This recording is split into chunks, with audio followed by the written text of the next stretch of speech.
because with everything you do, with your poetry, with the way you jump in on people's lives when you hear what they do and you try to go to them and you say, hey, like if they saying things, you be like, you got a book? And you be telling them it's your time. That's who you are. You are that person that tries to ignite the fire in people to get them to realize it is their time to shine. It's their time to grind. It's their time to go. You be saying things like, how you going Monday? How you going Tuesday? When I heard that thing, I was like, oh, man, y'all, oh, my goodness. So listen, you have gone live for how many days straight now? 342. 342 days that you have been empowering people and giving them words. You are a word artist. Most people call themselves a poet, but you are a word artist. I never even heard nobody even compose nothing like that. A word artist. But it is so befitting for you. That is who you are. I mean, you are a word connoisseur. You are the man. So I need you to really introduce yourself because a lot of my followers may not know who you are. Tell the people who is AJ Houston, where you from, a little bit about your background before you became the poet. Just a little bit about who is AJ. Well, my name is AJ Houston. I'm a veteran. I served in the Army. So I have a son getting ready right now to join the Air Force, one of my youngest sons. I have two sons that served in the Army. One of them was a sergeant, did 3 tours in Afghanistan. One son did 2 tours in Poland. My daughter was a captain in the Army. She did 3 tours in Iraq. She has PTSD, and she's retired from the Army now, but she was a captain. She wanted to stay in. But my name is AJ Houston. I was born in Dallas, Texas. My mother read to me. It's 5 of us. I'm the middle child. My mother read to me books of Dr. Seuss. My other 2, my brother and sister was at school.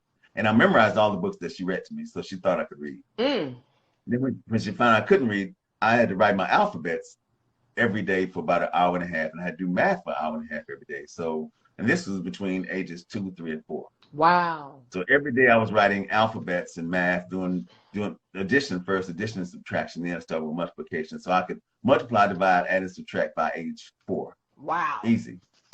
And my father used to take me to the Domino Shack in West Dallas over by the levee, and there was a bootleg house. And if you don't know what a bootleg is a person that sells alcohol and different beverages and different things, and probably some other things that they sell.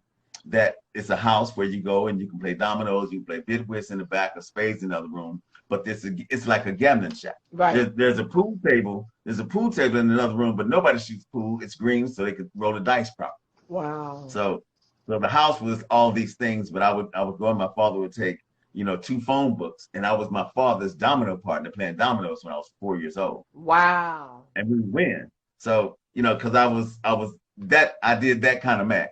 Wow. Instantly, doing math when I was 4. So I was my father's domino partner. So we won a lot. And I leave, he give me like $15 at 10. To be 4 years old with $10 or $15 in your pocket, that's a whole lot of money.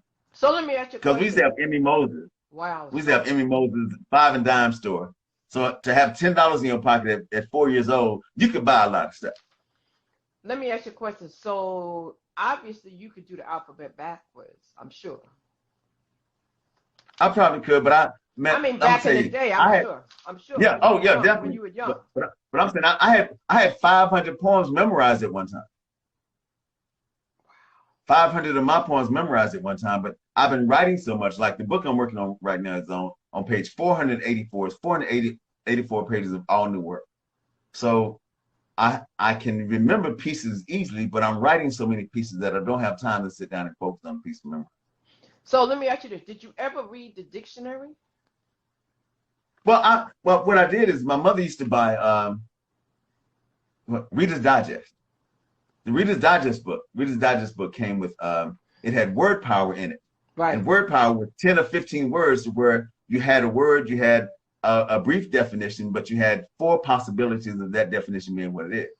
So my mother bought that because I used to like to break words down because I wanted to see what the word meant before without anybody telling me what the word meant. So she had word power and some other things. So I read word power all the time. That was the dopest thing in the world to me, to find new words, to find new words and see how the word was created and try and understand the definition of the word and where it came from. Now, it's interesting you said that. That's interesting you said that because, AJ, a lot of people don't realize if you learn the prefixes and the suffixes, a lot of times you can break a word down. If you understand what re means and you know what certain things mean, then you can figure out what the word means, even if it's a word you never heard before. So did that help you? Sipping tea with D is in the building. Wow, I haven't seen you in a minute. Welcome. It's so good to see you. We are talking to AJ Houston. You out of what part Yeah. of the West Coast?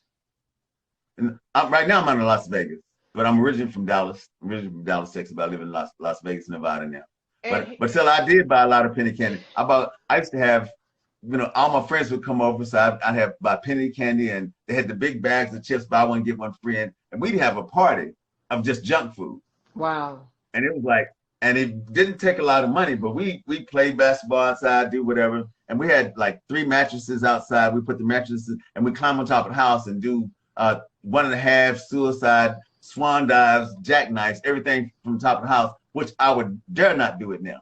Wow. But we did it off the top of the house like it was nothing on top of mattresses, and nobody told us it was dangerous. So at 4 years old, you were reading. So let me ask you something. Did you encourage your children? You have children, right? Did you encourage them to have your grandchildren start reading at an early age? Well, I trained them to know what words were, to decipher what information was. Because as a poet, I had my 3 younger sons. I took them to every poetry venue with me, whether it was a club, bar, whatever. And it was at these poetry venues. And I told them, I said, look, you can repeat anything you hear from me on stage, but I'm not in control of anybody else's words. So you know what you can say and what you can't say, but I want you to be able to determine what's good and what's bad.